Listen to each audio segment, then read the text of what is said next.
ganda, pero as I've been saying, classic siya. Classic na siya. So, hindi na kasi ganyan yung tunog ng Gen Z. At saka yung lyrics mo, hindi na rin pang Gen Z. Dadalhin kita sa akin. Dadalhin kita sa aking palasyo.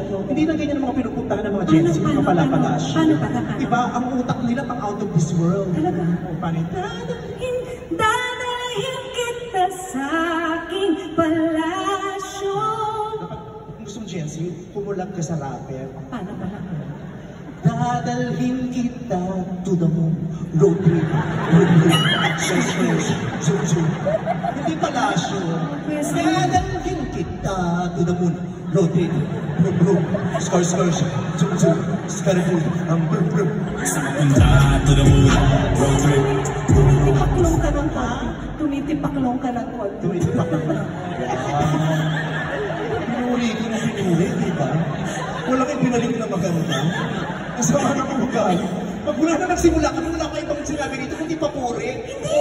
Yung imahe mo sa akin, pagkatapos si Mama Mary, ikaw na.